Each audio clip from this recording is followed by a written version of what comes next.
all the meaning in the cosmos Mm-hmm. that was experienced in earlier forms of humanity as pervading the whole world that we participated in with modernity. All that has been taken into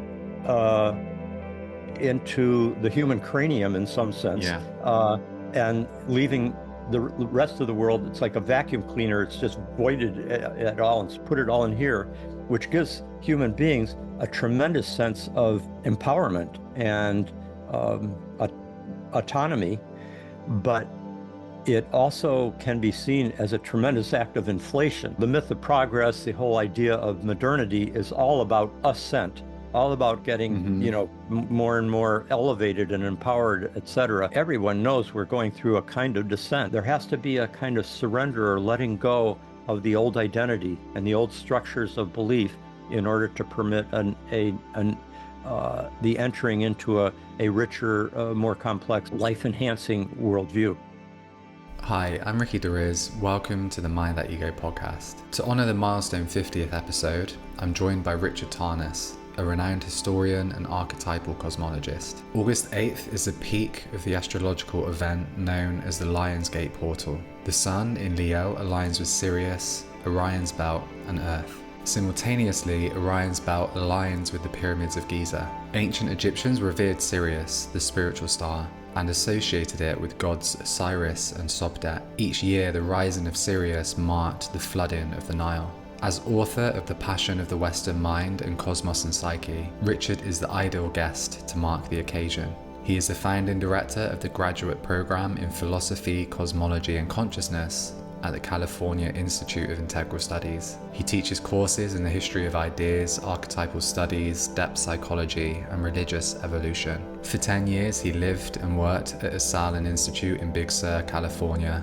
studying with the likes of Stanislav Grof, Joseph Campbell, and James Hillman, later serving as Esalen's Director of Programs and Education.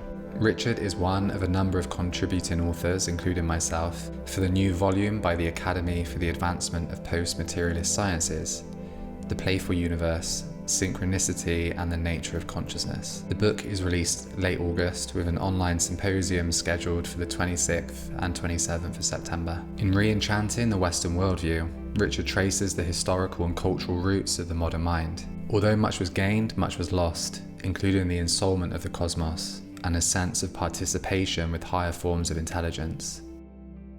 Richard, a warm welcome to the Mind That You Go podcast. I'm so pleased to get this opportunity to talk with you. I've been familiar with your work for a while, and I've looked through Cosmos and the Psyche, and it's such a important and lucid exploration of a worldview that is essential to the current paradigm that we're living in. I wonder if I could start off by indulging in a quote from the book. Are you okay for me to do that? Of course. So this was from one of the early chapters, and the quote is, "Our worldview is not simply the way we look at the world. It reaches inward to constitute our innermost being, and outward to constitute the world. It mirrors, but also reinforces, and even forges the structures, armorings, and possibilities of our interior life. It deeply configures our psychic and somatic experience, the patterns of our sensing, knowing, and interacting with the world. No less potently, our worldview, our beliefs and theories, our maps, our metaphors and myths, our interpretive assumptions, constellates our outer reality, shaping and working the world's malleable potentials in 1,000 ways of subtly reciprocal interaction. Worldviews create worlds." So as a point of departure, I'd like for us to explore, maybe take a journey back in time to look at how our current worldview is formed before then leading on to archetypal cosmology. So could we maybe begin just back in the past and take that journey? That sounds good. I know that it can be. First of all, thank you for having me. I appreciate the invitation to join you here in you in Berlin and me here at the San Francisco Bay. And I am I'm conscious of the fact that there's a difference between, like, as we're speaking right now, and how intelligible or understandable that can be to, an audience that's listening, compared with when one reads one's prose, which is written for the book, of course, and written prose has a density and a kind of we can kind of take in things in a different way when we're reading, and then when we're hearing it read, it can be a little difficult. So I'm not. We'll unpack what was in that paragraph as we speak, but that last sentence kind of captures the basic point, which is that worldviews create worlds. They're not just it's not just a kind of passive um, uh, projection onto the world that is otherwise neutral. It actually shapes the world because the world responds to the assumptions that we approach it with. In the same way that any relationship we're in will be influenced by our emotional attitude towards that person, how we interact, what our what our assumptions are about that person, if we think they're hostile and aggressive, or if we think that they're benign and loving, that will shape how we enter into that relationship, but that will also condition the response from that person, that relationship, or in this case, the whole world, in our world, influenced by our worldview. And then also the worldview, necessarily it reflects our inner life, our inner world, but it also will shape it. If we think that we are meaning-seeking, randomly evolved organisms in a vast universe that is lacking in any meaning, intrinsic meaning or purpose, other than what we project onto the world, well, that's going to affect our inner life. We'll have a whole different self-image, a different sense of what the human being's about, and it's all connected to our cosmology, our sense of what the world is. And so, in some sense, I think this is pointing to one of the essential conditions of our, let's call it, postmodern era, which is that what worldview we cultivate and develop and, in some sense, commit ourselves to has a tremendous influence on the way our it shapes our world, and it shapes our life, and it shapes other people's lives as well. So what might seem to be a neutral cognitive decision about what's real is actually also a moral decision that we have we have responsibility in how like what worldview we choose to cultivate, to commit ourselves to, and that reflects the fact that the world is so complex and multidimensional that it permits itself multiple plausible interpretations. So that's why we have, the billions of people with multiple worldviews, cultural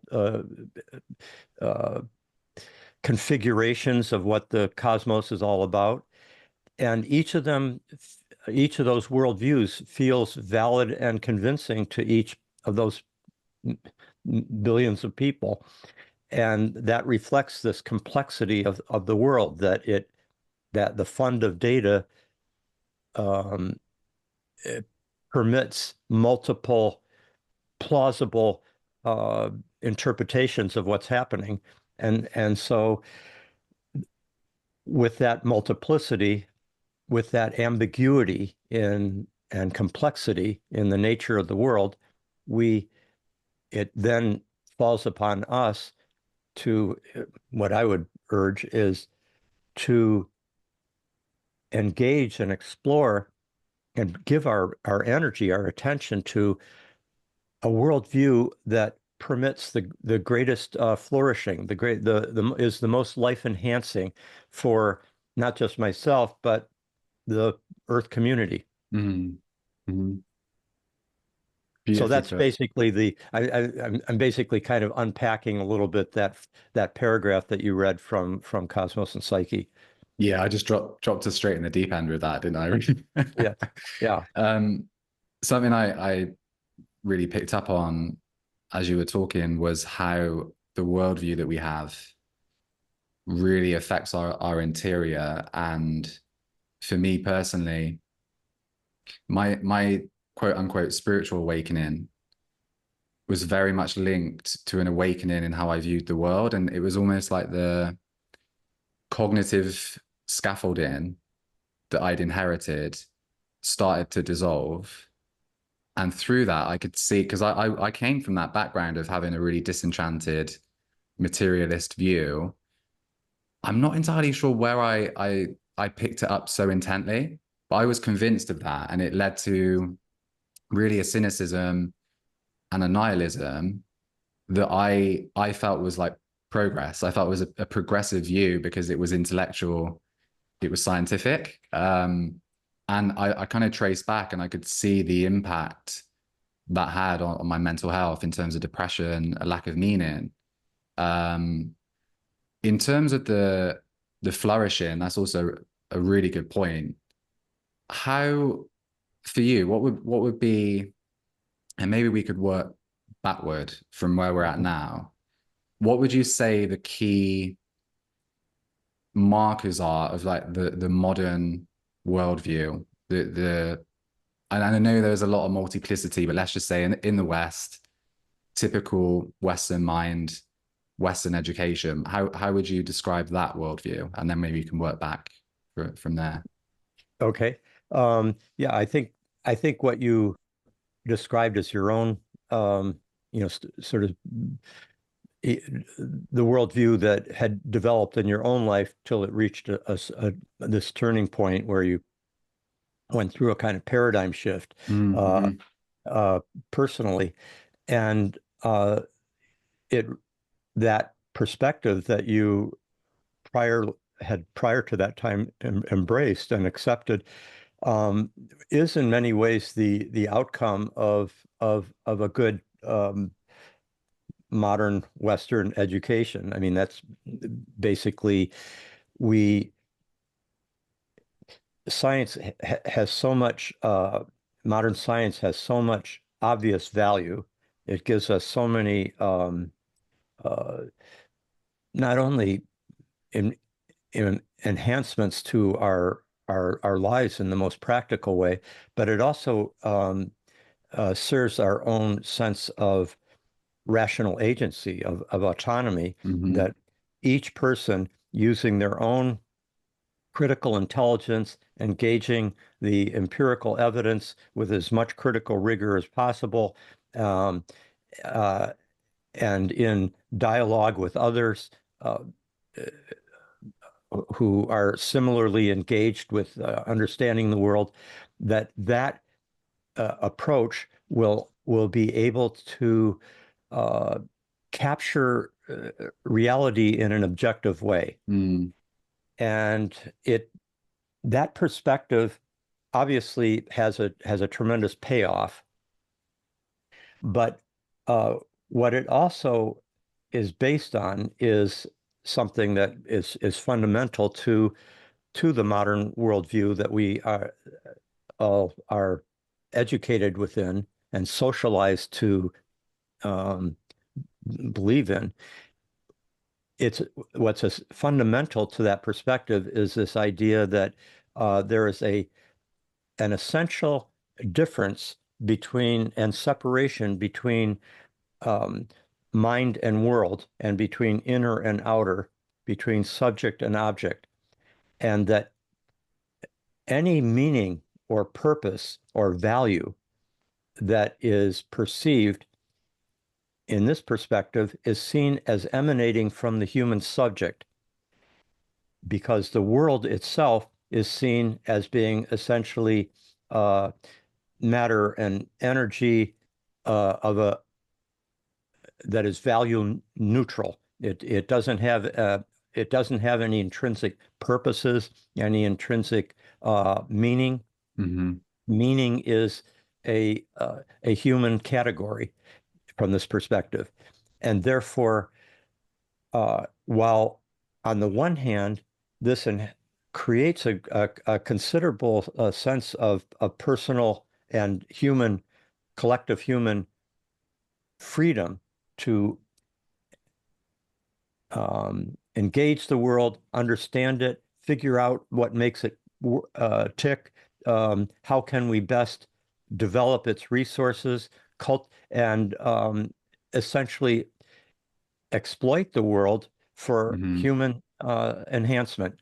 And so the world is seen as an object that we human subjects can understand in this kind of neutralized, objectifying way, and then use that knowledge for our own benefit. The problem is, at the same time that this orientation has given us so many improvements to human welfare, it also creates a sense of alienation, that we live in a world that we're not ultimately at home in, because it is, we're a kind of stranger in a strange land. Anything what you were describing in your own personal, I would say, not only intellectual, but a kind of spiritual state that you were in, of a kind of, cynicism, and nihilism, or nihilism, that in a sense reflects the fact that we're each contained in our own isolated bubbles of meaning seeking in a vast meaningless void that doesn't ultimately answer our deepest existential and spiritual aspirations. So modernity is a two-edged sword, and the modern objectified worldview has this whole shadow side to it that not only has existential and psychological consequences for us, also moral consequences, because the world is seen as being essentially an amoral place, and the world does not have the world apart from human beings is not seen as having intrinsic moral claims on our activity. It's there for our to understand it, explain it, predict it, control it, and exploit it. And as Gregory Bateson, the British American scientist and philosopher, he once put it, if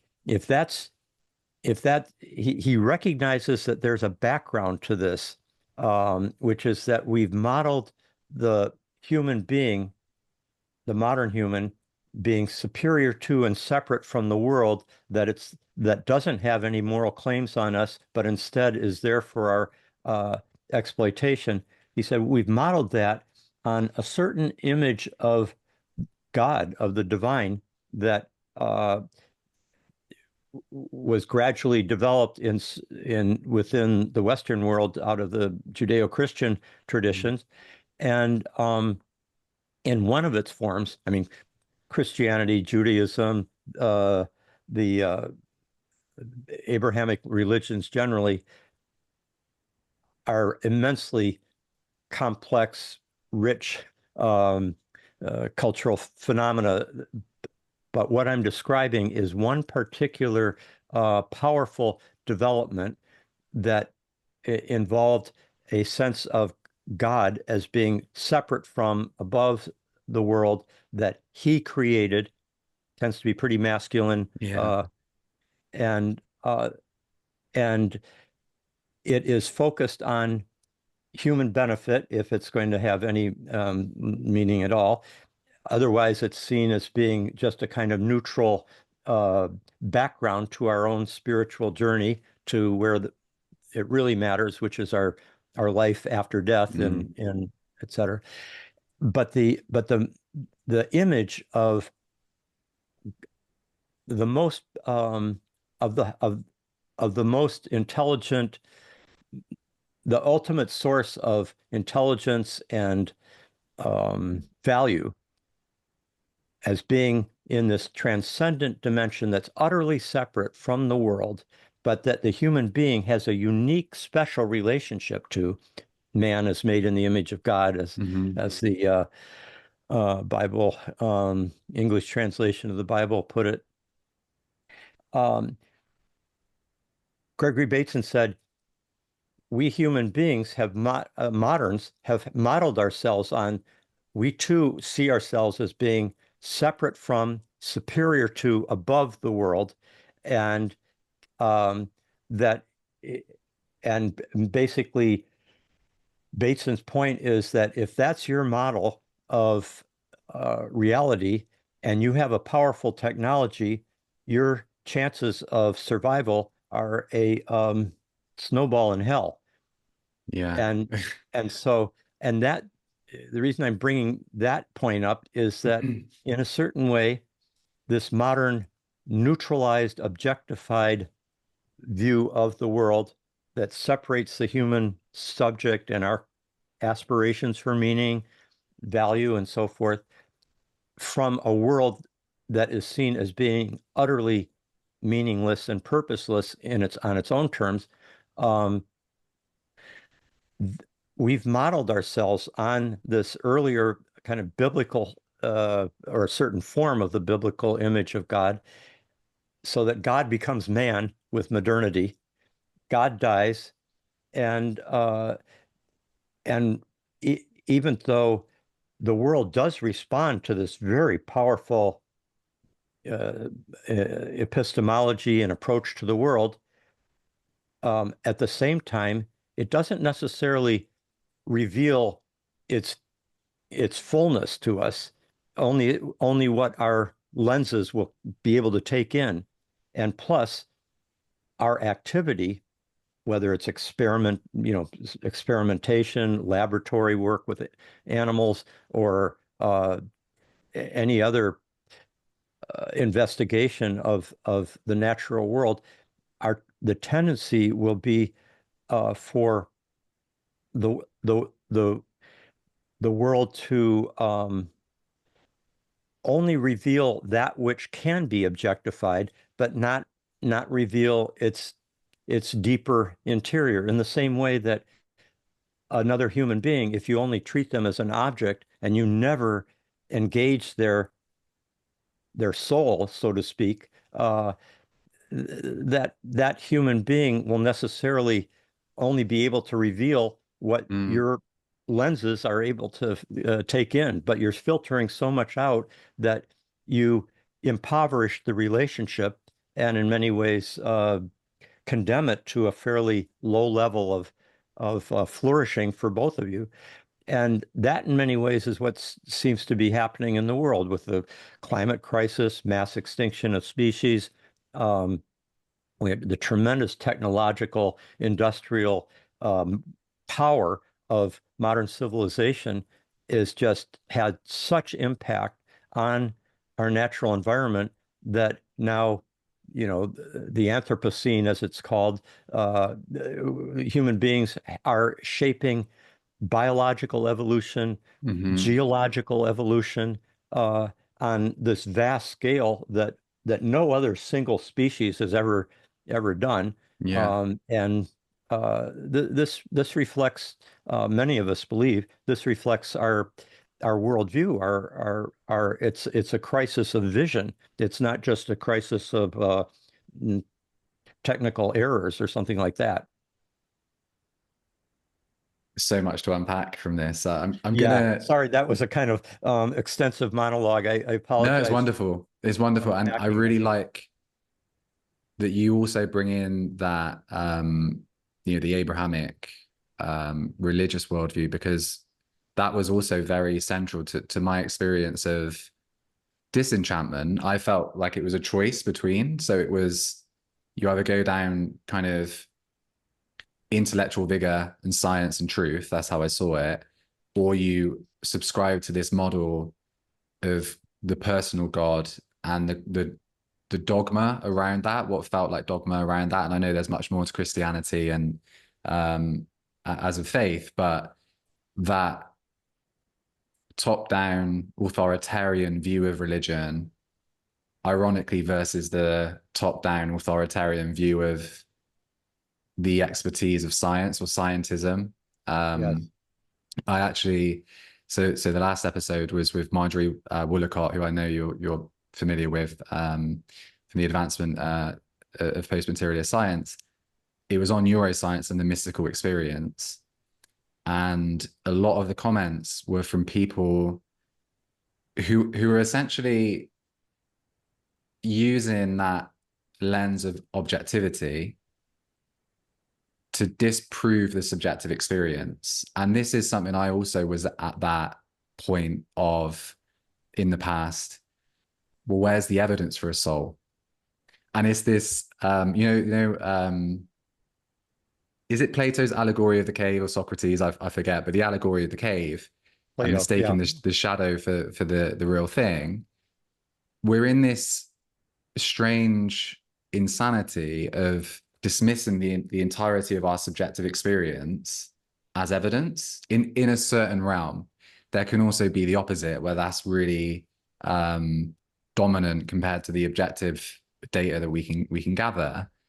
But it was really interesting in this particular conversation to see that lens applied to the interior. And from my perspective now, how it's the attempt to use a tool in a way that is not supposed to be. And it's a misuse of that form of knowledge, which does bear fruit, as you say. Compared to this objective view, if we rewind and go back to, say, indigenous cultures, or even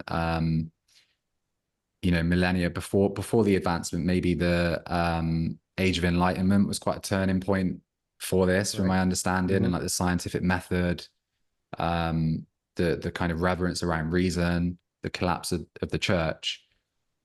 How would you differentiate that worldview where there's a transcendent other, a transcendent God that you have to kind of reach outside of yourself to get to, and even then it's like salvation after this life, compared to what might be described as a primal or primitive form of animism? Could you maybe describe that as a worldview? Yes. I think we can use the word primitive if we keep in mind that it's not a value, it's not a devaluing of that perspective. Yeah. Properly speaking, primal, primitive, it just relates to, prime, or first, or very early, or original, or extremely ancient, from the beginning. And in that, our best evidence that we can trace from many different sources, anthropological, historical, archaeological, etc., as well as anthropological studies of contemporary indigenous cultures that have a very long tradition, including even hunter-gatherer societies. And the overall worldview, you could just say, and that we all come from, and in some sense, we all experience in our childhood before we're gradually educated and socialized into our more modern perspective and experience of the human self. The major difference is that what what we experience as this sharp difference between the inner world and the outer simply didn't exist. There wasn't a radical dichotomy between the human being and the rest of the other, not only other animals and plants or forms of life, but the entire natural environment was experienced as having an interior reality that our interior is continuous with, and that we participate in the in the world. We do not look at it as an objectifying spectator, and this comes through also in uh, the religious rituals that play such a huge role in primordial tribal life and indigenous cultures, where when one, just speaking generally, when one enters into certain ritual states, there is a sense of participating in the anthropologists call it participation mystique, that there is um, a there's a direct sense of experiencing a participation within the inner life of the natural world, and it's called mystical, partly because it's overcoming that subject-object barrier that we normally regard in modernity as being absolute. But it also is mystical in the sense that there is a feeling of numinosity, or spiritual value, or soul in every form of nature, whether it's the wind or the tree or the whale, the buffalo, whatever is the river. All these are seen as being ensouled, and they are part of a soul of the world, Anima Mundi, the soul of the world.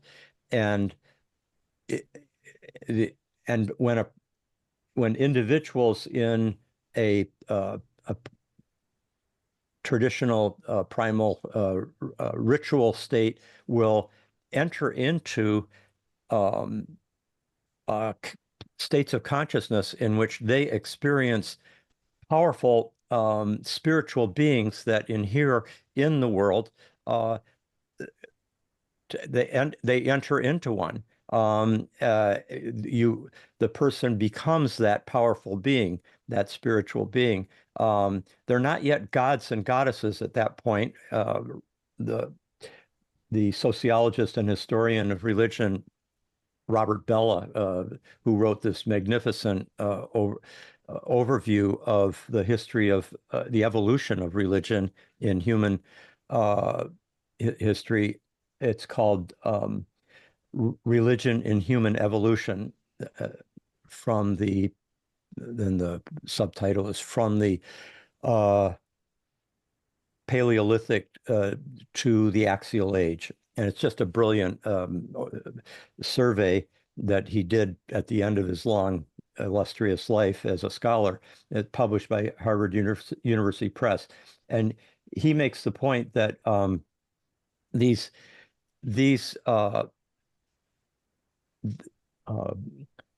spiritual presences that are experienced in the world are not so much, and that can enter into one, they're not so much experienced as gods and goddesses as they become, say, in the larger archaic civilizations like ancient Egypt and Mesopotamia and so forth, where, or pre-Columbian cultures like the Aztecs, where there is a worshiping of a god and or goddess, and an attempt to win their favor, to allay their to sacrifice before them, to avoid their punishments, etc.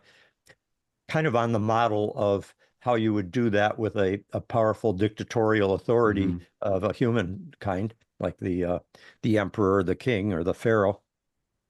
But in these earlier primal cultures, these are not seen as being such radically separate and often celestial beings that are uh, uh, that have to be worshipped, but rather you participate in. They do feel like they're more than human beings, but they are much more close, intimately part of human life, and that they actually can enter into one. There's more of a porous self, to use Hmm. Charles Taylor's excellent term, that there's a porous self rather than a buffered self. We moderns are buffered from that sense of invasion from uh, powerful spirits or demons or whatever coming into our being, because we see those as either non-existence or they're just outside, um, uh, and it's the external world that we can manipulate, but we have an armoring, we have a protective barrier that keeps us able to feel more defended Hmm. against what earlier human societies were more in touch with, but also vulnerable to. So we have a greater sense of agency, autonomy, uh, rational individual um, choice, capacity to direct our lives without worrying about whether the spirits or the gods are going to intervene in, et cetera. Uh, and so there's a great advantage in building up this buffered self. But the the primal cultures, I sometimes have drawn it where if you have a the large circle of the world or the cosmos, and then the human self is in the center. Um, uh, for the primal sensibility, I put shading or in all parts of the world and the human self where there is experience to be interiority, spirit, soul, capacity for purpose and meaning. In the primal worldview, that shading that signifies the soul goes through the circle, little circle of the self and the big circle of the world. It pervades it, and uh, the the circle of the self is uh, porous. It's perforated. There's not a sharp boundary. But in modernity, particularly as articulated by Descartes, and from that point on, all the all the capacity for meaning, purpose, intelligence, conscious uh, rationality, and so forth, even moral capacity, all these are seen as being exclusively inside the human self, and that's where the shading is. But the Hmm. rest of the vast universe, which is greatly expanded, is completely void of that, of soul and capacity for intelligent, purposeful awareness. So the Anima Mundi has essentially been um, assimilated into the entire, all the meaning in the cosmos Hmm. that was experienced in earlier forms of humanity as pervading the whole world that we participated in. With modernity, all that has been taken uh, into the human cranium in some sense, Yeah. and leaving the rest of the world. It's like a vacuum cleaner. It's just voided at all and put it all in here, which gives human beings a tremendous sense of uh, empowerment and um, autonomy. But it also can be seen as a tremendous act of inflation, Hmm. where we have placed ourselves above the world in the same way that one might place God above the world. And there's usually a price to pay for that kind of inflation or hubris. That's what Greek tragedy is all about. Yeah. And it's a pretty profound uh,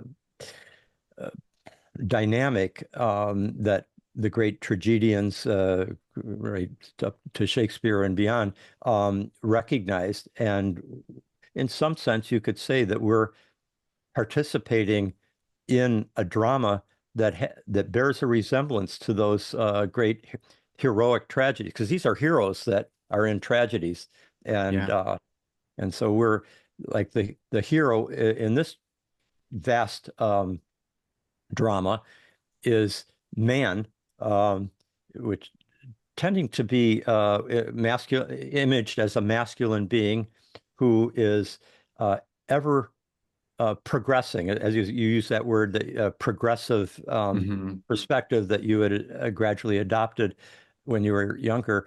And the myth of progress, or that idea of the human being, man, as this kind of heroic agent of rationality and courageous aspiration, is pushing us to greater and greater progress in being more free, more empowered, bringing greater knowledge, greater light, greater well-being, to and a greater capacity for self-realization. That's the driving myth of modernity. And the problem with it, with all great myths, is that there is both a great truth to it, but it's also filtering out, or there's a shadow to it that it's not taking in with its great light, enlightenment, radiance. And that shadow is kind of erupting in our own time in many ways, on whether it's the ecological or political, economic, or spiritual. Yeah. So you can see that sharp distinction, to get back to your question, that sharp distinction between the more permeable, porous self of the primal worldview, where one is participating in an ensouled world, and even when one, say, engages in the hunt, there is a sense of reciprocal relationship to what is being hunted. There's a numinosity. There's a sense of the sacredness of the whole event, in a sense. And by contrast, our modern, we have our hunt is the factory farming and vast industrialization, of where animals and old growth forests and so forth are nothing but potential sources of profit, really. And that hubris, that inflation, that the human, it's a kind of pathological anthropocentrism that has called forth a natural response that necessarily has caused a sort of descent in our time. And maybe I'll just say one more sentence and turn it over to you. That descent I see as crucial to the transformational moment of our time. It's not, the myth of progress, the whole idea of modernity, is all about ascent, all about getting, more and more elevated and empowered, et cetera, moving more and more into the light, et cetera. And now suddenly everyone knows we're going through a kind of descent, and the world's become more perilous. There's a kind of darker horizon that we seem to be encountering. And many of the most crucial features of our time really reflect a remarkable parallel with what people go through, individuals go through, in rites of passage, initiatory transformations that involve a descent into the underworld, like whether it's Joseph Campbell's Hero's Journey, or you think of it as Jung's the C.G. Jung's understanding of the individuation process, or Stan Gross understanding of the ego death and the death rebirth mystery that seems to be a very powerful part of spiritual emergencies, or the dark night of the soul and mystical awakenings and so forth, but just initiatory rites of passage that happen in tribal cultures. In all these ways, we moderns, I would say postmoderns in a sense, I would define postmodernity as essentially being this crucible of transformation, Mm. where we are going through a kind of descent into the underworld, which is where the transformation can only take place, and where there is a kind of there has to be a kind of surrender or letting go of the old identity and the old structures of belief in order to permit the entering into a richer, more complex, and potentially life-enhancing worldview. Hmm. Well, there's so much there. Thanks for articulating that so lucidly as well. Something I picked up on it as you were talking was the animist, and I like that you clarify this description of primitive as well. I also use that word with reverence for the counterbalance to our hyper civilized intellectual approach. And I remember reading I think it's Jung's Man and His Symbols, where he talks about like the civilized mind and how that's been very much disconnected from, you know, thinking, feeling, sensing, the fullness of experience. But when you mention that diagram, and I can add the diagrams after, I'll do that in post-production because they're really useful for the visual. Oh, good. It made me think of, in modern times, what we call madness, mental illness. This is a huge topic for me through my own personal experience, understanding that, because the worldview can also operate like a form of validation.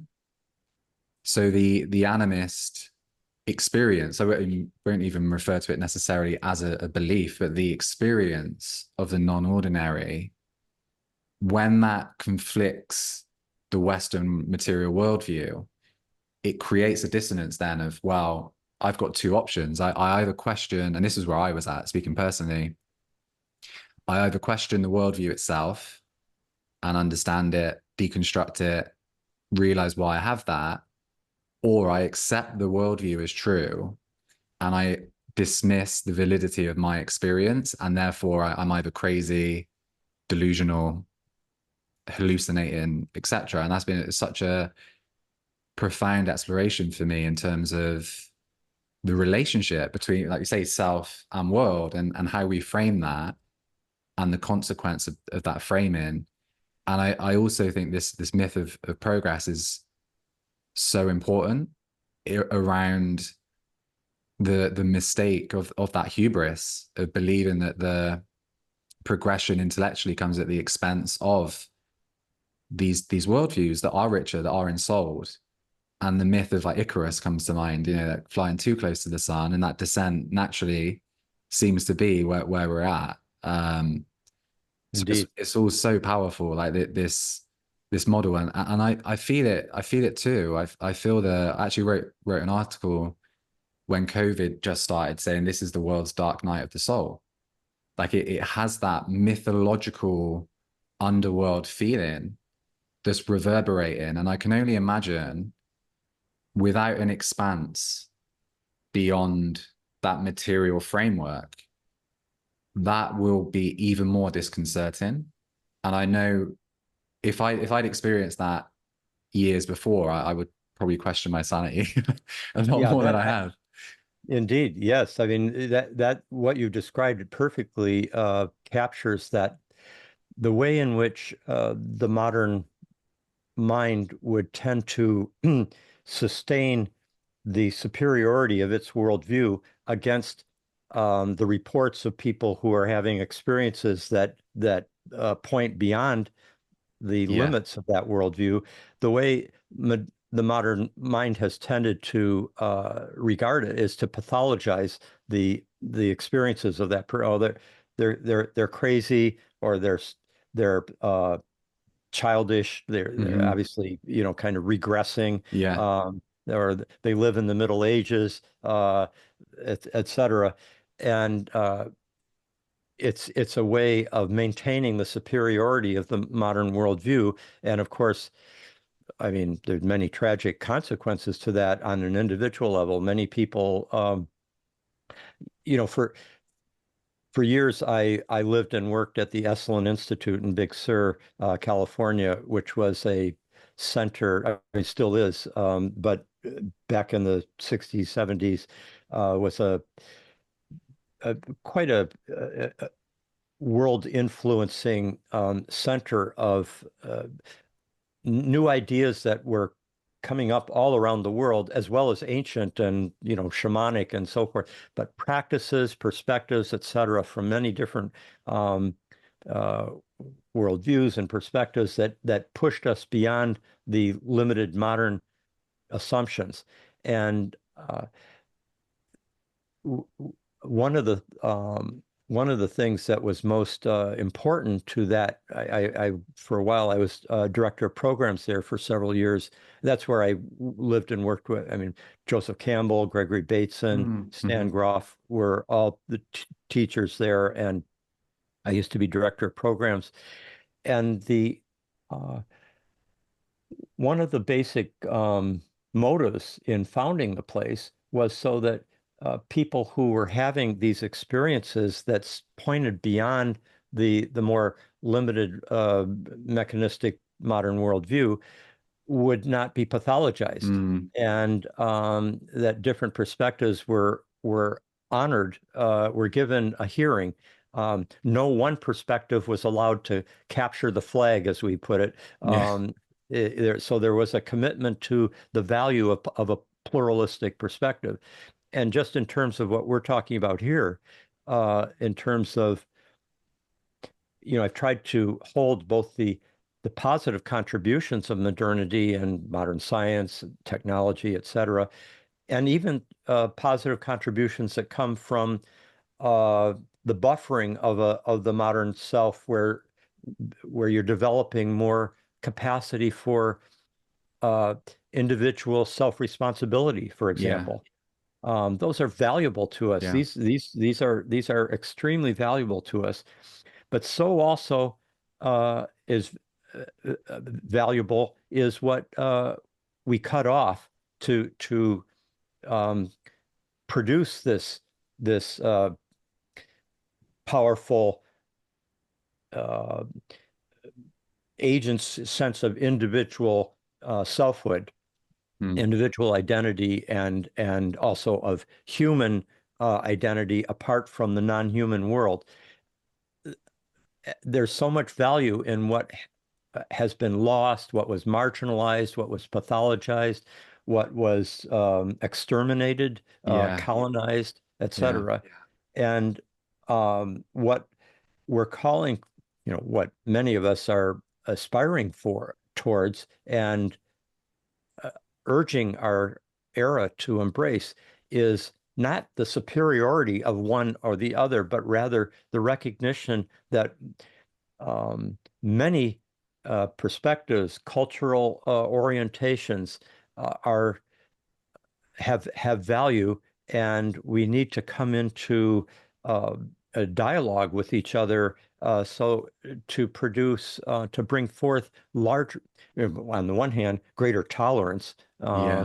in the world, but also to enrich e- everybody's perspective by this recognition that no one perspective can nail it down. Hmm. Um, uh, that's that's literalism, the idea that one interpretation of reality is reality itself.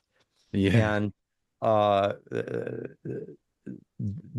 that perspective really, um, literalism which holds that there's just that one univocal reality. It is a kind of it's an idol, Mm, and what we need to do is just recognize it as one potentially valuable, powerful orientation, but that a lot is left out, which if we do not take into account, we will be more like Icarus or the Sorcerer's Apprentice or all the different great myths of hubris and inflation and tragic falls that come as a result of it. So we do have, I guess what I'm trying to describe is the tremendous resources that human culture in the big picture uh, makes available to us. And what's necessary now is not so much just a advance in our critical intelligence, though that is crucial. Um, a critical intelligence that is able to criticize its own like domination. right. Yeah. Uh, but it's it's also this capacity for yeah, just how rather than being in an I-it relationship with the world, we need an I-thou relationship with the Mm, world mhm. that basically acknowledges its gets over this delusion that we're the only game in town, that we are um, because what happened with the with a kind of realization that we human beings were the most powerful, intelligent, purposeful consciousness in the known universe, um, and God by this point is becomes less and less plausible. There's all sorts of reasons why we might view the either the biblical God or the gods and goddesses of many other cultures or the supreme um, mystical unity that mystical traditions hold. There's all sorts of reasons that the modern mind can has for negating those perspectives, but we we we have much to learn from it. In fact, the modern mind can only maintain that uh, uh, sense of its own unique superiority by ruling out of court the value of most of human Mm, testimony about the nature of reality. And yeah, that's a kind of insanity. Like, oh, don't believe yeah. that. Don't believe this. We've got the only it's a dogmatic narrowness of vision, and that's kind of gotten us in trouble, but it's also empowered us in many ways. And my larger argument is um, that it is perhaps serving a larger evolutionary purpose, that in some sense it seems as if the universe, the ensouled universe, has been um, gradually, painstakingly constellating a partner Mm, that would have its own self-responsible capacity, but can, in mutual relationship with the anima mundi, with the whole, with the larger and souled world, that there can be a kind of uh, participatory co-creation of a new uh, happier reality, but that could only happen one through a development of this buffered self. Secondly, its descent and its transformation, and in some sense, it's dying to its old identity in order to be reborn in a new heaven and a new earth, um, and with the possibility of what the many traditions called in Greek, it's the hieros gamos, the sacred marriage, uh, mhm, that where what seem to be opposites come together in a larger uh, sacred unity, and I believe that at least at an archetypal level is the kind of ultimate telos or aspiration that is running through this great drama that we're in. I'm with you on that. I feel that it can be tempting to trace things back from a certain perspective, let's say like a spiritual perspective, an awakened perspective, to trace back and say like, this is a mistake, we've made a mistake, but instead to view that as part of a bigger picture, evolutionary, and a crucial stage of that separation to then remarry, as you describe it, which is so important. I'm conscious of how quickly this conversation's going as well. How are you doing for time? Fine. I think we set aside an hour and a half, and Yeah.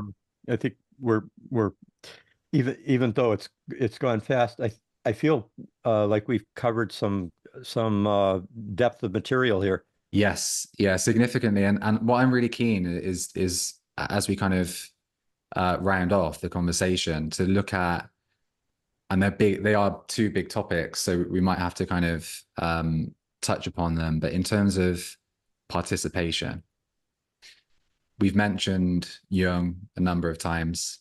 I don't think we've mentioned the integral experience / theory of synchronicity, which is so crucial and is perhaps the forefront of the way that we were discussing the collision of experience Yes. against the worldview. And synchronicity is perhaps the thing, if there was one thing. And again, that's a bit too simple, but could you perhaps talk to synchronicity and how that can bridge through this evolution of worldviews, our current understanding, mainstream conventional understanding, with one that is one of participation, numinosity, enchantment, Yes. with the universe, with the world out there? Yes. You're certainly synchronicity is one of the most important frontiers of it's kind of like the Michelson-Morley light experiments in the late 19th century, where synchronicity shouldn't be happening in it throws a wrench in the modern worldview. So synchronicities are, and Jung was viewed them as so important that he formulated he named it and formulated the concept, because he felt it was a necessary uh, ex, mm, frame of reference to understand a lot of data that he was observing in his own life, in the life of his patients and so forth, and that should not be happening in the modern worldview from that perspective. And the reason for that is synchronicities represent situations in which something where there is a coincidence between typically an external event and an inner experience or an internal event where there's no causal connection between the two, none that's obvious anyway, and yet the external event perfectly is mirroring something that's going on in the inner world in such a way that one feels that it looks as if it was purposefully orchestrated by some deeper intelligence at work. And now, modern, that's a problem for modernity because, see, backing up a little bit, Jung noticed that, first of all, informing all human psychic phenomena are these powerful archetypal patterns that seem to be cross-cultural. They express themselves in works of art, in dreams, in religious visions, but also they shape scientific worldviews, etc. They shape our human relations. And the, the originally Jung thought of these archetypes as being kind of intrapsychic and reflections of deep primordial structures of the human psyche. Now, the term that he used, archetype, he picks up from the Platonic tradition, from the various Platonists had used the term archetype to describe Plato's vision that that there is a dimension of reality in which everything, for example, anything that is beautiful in this world, like a sunset or a beautiful child, or the beauty of a work of music, anything that is beautiful because it participates in an absolute timeless principle of the beautiful itself, capital B. And same thing with anything else, goodness, justice, etc. That many things are good, but looming within and behind anything that is good is the very principle of goodness that in some sense is beyond time and space. It's not localized except as it manifests in particulars, but ultimately it's transcendent. And this dimension of the archetypes is, you brought up Plato's myth of the cave. Plato's whole point was that what most of us think is real are actually just shadows on the wall of the cave in our kind of concrete, disenchanted reality. But the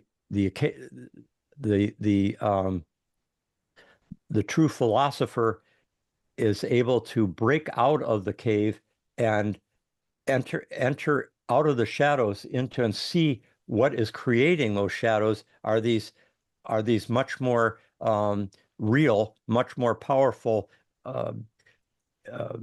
entities that are the archetypes. And it's the and the solar principle. The sun is in some sense seen as being the ultimate source of all the archetypal energies and patterns and principles.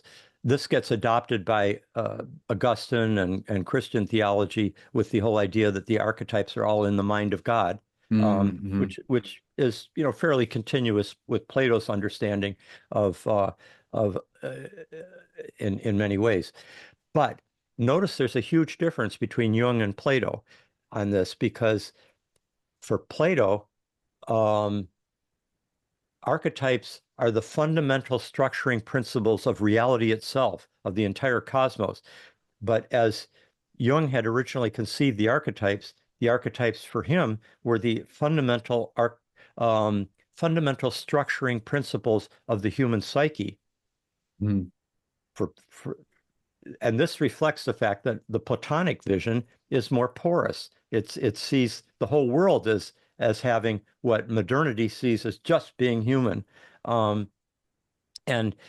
what happened with Jung is that fairly early on, and then it just kept increasing through his life, he was observing how people would have experiences that that suggested that these archetypal principles could manifest in a dream or a vision or an inner experience, and then happen completely independently to that person, coming from the external world, as if to suggest that the archetypes are not localized only within the human cranium, but in some sense inform all of nature. And in fact, then he saw, because he sees the archetypes as being the ultimate source of or channel towards the numinous, to the sacred, and that we need to, therefore, true spiritual transformation and grounding takes place in Jung's original understanding. It was you had to contact the archetypal in the depths of yourself through meditation, active imagination, visionary experiences, artistic inspiration, etc. But it was basically an interior quest but as he started noticing these meaningful coincidences happening more and more, and they tended to happen to people and to himself at moments of threshold experiences as you're moving across, around births, around deaths, around the endings of things and the beginnings of new things, falling in love, etc. Synchronicities seem to increase at those moments, and sometimes they can be quite so powerful that they produce a kind of paradigm shift, much as you described, where you suddenly see, wow, I may not be alone in this universe. There might be some larger intelligence at work. Um, and but for Jung, in terms of what we were discussing before, he's pointing to the fact that these archetypes seem to inform the whole world, and therefore the container within which our spiritual quest takes place is no longer just intrapsychic in a limited human way, but all of the universe is in some sense informing and supporting this, what he called the individuation process. And individuation for Jung was not just becoming an individual in a kind of isolated, particular way. That would be like being an unpotted plant.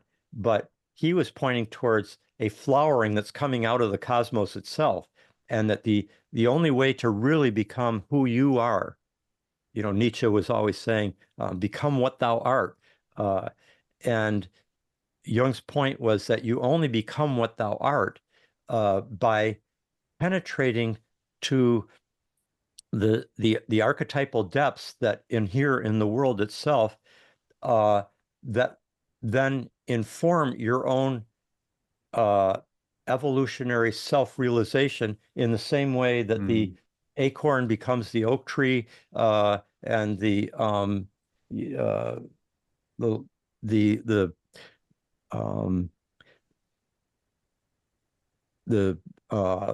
whale, the wolf, the flower, all these are actualized out of seeds, out of something that is part of a larger self-realizing process. But it has to be grounded in the universe itself. It can't be just something that is created within this isolated bubble. And therefore, individuation for Jung represented a kind of dying to the separate identity and an entering into a more complex, rich, spiritually informed world that also was archetypally informed through and through. That's the Anima Mundi. And that so synchronicities become a kind of invitation to participate in a larger intelligent process. Now, getting back to our earlier point about the pathologization of spiritual, mystical experiences and so forth, if you were to go to, now, let's say you're a primal, in a primal indigenous culture, and a baby is born, and at the time the baby's born, you see two eagles flying overhead, or a pod of dolphins swimming by. That birth, that new being, that little baby that's just been born, has a meaningful relationship to those eagles that were just passing over, or the porpoises, or dolphins that were swimming by. It's part of their identity. It's seen as meaningful. Where the stars are, the sun, the moon, etc. Because, as Plotinus put it, everything breathes together. Everything has significance, and everything is breathing together.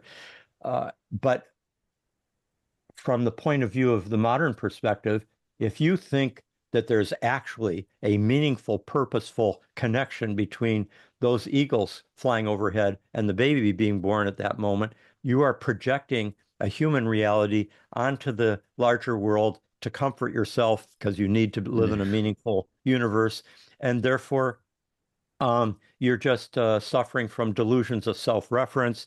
And if you keep persisting in this kind of behavior and experience, we may have to medicate you. Yeah. So that's but by contrast, in the primal worldview, or Joseph Campbell puts it this way. He used to say it at the beginning of many of his lectures. He would say, it would not be too much to say that myth, which is the archetypal dimension, is the secret opening through which the cosmos pours its inexhaustible energies into human cultural manifestation. So that's the primal worldview. That's not a modern perspective. That's quite, it's primal. It's also, Romanticism captures that again in the artistic literary world of starting in the late 18th century in Europe. But it's basically a primal perspective that the universe is the source of meaning. The myths, they come through in the dream time. They come through in our visions. In ritual states and so forth, sacred medicine journeys, ayahuasca ceremonies, and so forth. But from the modern perspective, you're projecting. It's just childish epistemology. You're just projecting. But as a result of that, you live in a world in which you're pretty isolated and surrounded by meaninglessness, even as you are courageously trying to bring a meaningful life to yourself and others. So there's only so much healing and transformation that can happen within that limited, isolated modern worldview. You can't. It's pretty hard to heal the soul in a soulless universe, ultimately. And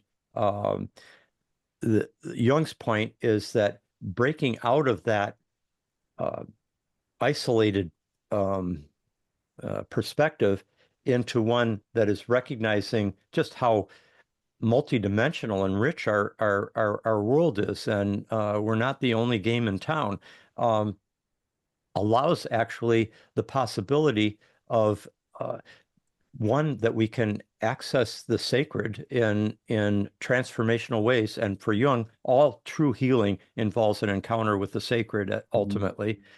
But also it allows for a totally different ecological stance, how we treat the rest of the natural world. And it also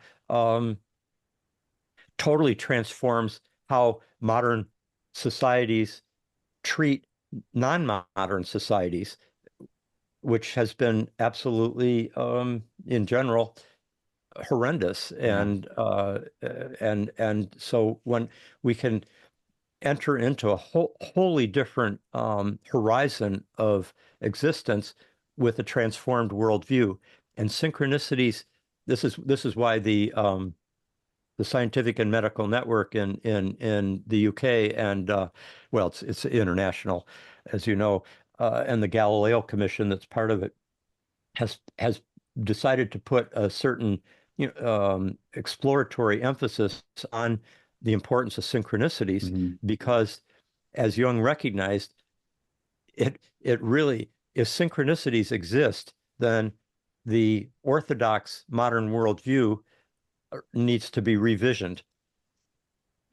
Synchronicities were not a problem in any other moment in our cultural history. For primal cultures, all the world has agency, and there's meaning all around us, and there's a continuity between my inner self and the inner self of the rest of the world, the inner selves. In archaic cultures with their astral vision, everything as above, so below. There was a unity between the heavens and the earth, and it was archetypal principles, or gods and goddesses, as they'd be personified, that connect the human world and the divine world in ways that allow us to live more skillfully. And then in the major axial religions like Christianity, Islam, Judaism, but also in Buddhism and so forth. Certainly, the Chinese Confucianism, Taoism carry this. There is synchronicities just represent the like some form of like providence, like it's God's will, or it's the Tao, or it's the mandate of heaven. But it's just understood that there's such events are quite plausible within all those perspectives. But suddenly synchronicities become really challenging for the modern worldview. They shouldn't be happening because the only agents capable of conveying meaning are human, or perhaps some of the as our modern consciousness is gradually waking up to higher, as they're called, higher forms of animal life beyond the human also may have this capacity. But otherwise, the universe as a whole is just seen as being unconscious, purposeless, meaningless, and randomly evolving, somehow producing this strange subjectivity that we human beings have of being meaning-seeking specks of dust. So that's why Jung, and I think now like the Scientific and Medical Network and so forth, and you and I have all recognized that, as Jung did, that synchronicities represent a phenomenon and a principle that help us step beyond the limitations of the disenchanted mechanistic worldview. And in fact, synchronicities represent a real challenge to that perspective. And if they are not simply marginalized and written off as being they can't be real, therefore we won't pay attention to them. That's basically the much of the attitude of the disenchanted perspective. And William James called on us to be alert to the disclosures of what he called radical empiricism, where we are tending to the evidence from not just what our machines tell us, or what our even what our physical senses say, or what our narrow rationality says is real, but rather we take in as evidence the full gamut of our interior experience and of humanity's treasure house of interior experience. That's important data. Yeah. Absolutely key as well in terms of I really, I do believe that these philosophies, these practices, Eastern, Buddhism, Hinduism, and many others as well, but those that actively inquire into the subjectivity that can then reveal things, we're almost taught that we can't trust our subjective experience, that it's actually inherently untrustworthy. And it's interesting because my experience as well has been that, sure, and I know you mentioned this in the paragraph on synchronicity, in terms of it is possible to have a shadow where you interpret confirmation bias from a belief, from something psychological that is then projected, but that's not synchronicity. I know Jung describes it as, the ever kind of evolving impossibility of synchronicity. It's undeniable. Like when you experience it to a certain degree, it is undeniable. And I think that's the crucial underscore. And something I wanted to note as well is so interesting that as I was listening to you talk, I can just feel myself light up. I can feel the energy, the truth behind what you're saying. And again, that can be seen as controversial feel in truth, etc. But there is an innate knowing that stands to reason if we are embedded in the cosmos and part of it, that there's going to be a recognition internally when we touch upon something that is true or is sacred. And we I think everyone knows what that is like. And yet we've all just kind of gaslighted ourselves into not with conviction accepting those experiences and embracing them based on this very rigid framework. So I could go off on one on that. I'm aware of Yeah, no, the that's well said. There's this element of resonance that plays a key role in awakening us and transforming our worldview. No, that's very well said. Oh, thank you. I'm conscious of we've not really like dived too deeply into archetypal cosmology. Was there anything you want to say on that, or we can leave the conversation as it is, or was there like I a think kind we of could bookend? leave it as it is. Yeah. But what I was thinking, if it's useful to you, I'd be happy to. I don't know if this is appropriate for or doable within for your podcast audience and so forth. But I thought I could send to you a couple of like I could send to you an essay I wrote called years ago called is the modern psyche undergoing a cosmic rite of passage? Mm-hmm. And then also the I wrote that an introduction for this book on that the Scientific and Medical Network Galileo Commission are putting on synchronicity. Mm-hmm. I wrote the introduction on synchronicity that was adapted from Cosmos and Psyche, Mm-hmm. and I could send you those two um, documents, and I don't know if you have a way of making them available to viewers of the podcast or not, but though that might make it interesting to more, kind of fill out the picture Yeah. of what we're talking about here. And then in terms of people who are listening to us here who might want to, read a book of mine. My first book is I basically have two books out. I they're they're substantial books, but I tend to take about 10 years for each book. So the first one is called The Passion of the Western Mind, which actually recounts in more depth much of what we discussed in the earlier part of our conversation here. And then Cosmos and Psyche, which is in some sense a more kind of radical intervention, which we're not going to be able to explore today, except for what we did do is really like the first 40 pages or so of that book, which serves as a kind of introduction to a domain of synchronicities that point to the possibility of a new worldview that's also an ancient worldview, but there is a newness to it because it does involve the fact that we who are exploring this possible re-enchanted universe are in a different position than we were 5,000 years ago, Mm-hmm.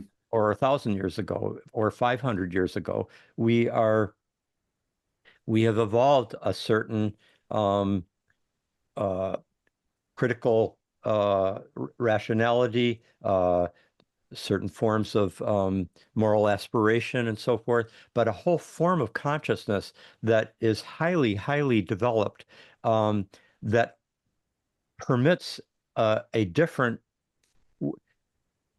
uh, form of potential relationship with the ensouled world, the Anima Mundi. So what I'm pointing towards is the idea that what's called for in our time is not just a rediscovery of the Anima Mundi. It's forging a new relationship to it. Mm-hmm. And that's something that Jung was very much engaged in. And I think postmodernity at its best is engaged in. We have a tendency to think of the postmodern as just deconstructionism, or the sense that it's all in your subjective interpretation, and there's nothing objective that we'll ever be able to find. And we've got a kind of it's a kind of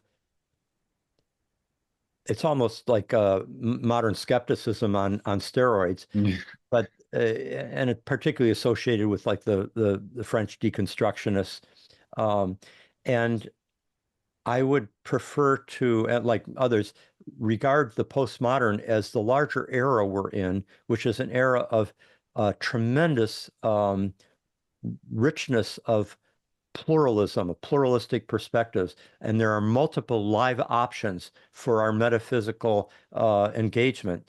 And some of those options are indeed very disenchanted and skeptical and deconstructed in a limited way. But there are other live options that involve, for example, like the whole psychedelic revolution is part of the postmodern. Feminism, post-colonial kind of multiculturalism, the deep ecology, depth psychology, synchronicities. I have a friend who's a distinguished scholar of religion, worldwide known, and he said to me once, his name's Jeffrey Kripal, and he said, you know, I've come to not believe in anything anymore, except I do believe in synchronicities. Like that's a very postmodern perspective. You know, he pays attention to those because those are directly experienced and they seem to contain a certain treasure, you know, or a certain, you know, potential insight. Bob Dylan has this line from in his from the great album Bringing It All Back Home, where he sings, this is back 1965, 66, 65. He sang the words are the highway is for gamblers. Better use your sense. Take what you have gathered from coincidence. So the postmodern is a sense that of we're on a highway made for gamblers. I mean, it is a very dicey world we're in right now. A lot's at stake, and a lot is being gambled, and we're all kind of risk takers and if you have a head on your shoulders, and therefore paying attention to all the evidence, including synchronistic phenomena that pretty much everyone has some experience of it. Many people will tend to just discard it as being, oh, I'm just projecting it, or just a weird coincidence or whatever. But sometimes something happens that's so powerfully meaningful as a coincidence. Often it happens around a person's death that's dear to one, or around the birth of somebody new, or it often happens around falling in love, as I mentioned. But any major threshold experiences, psychological, psychospiritual emergency, emergences,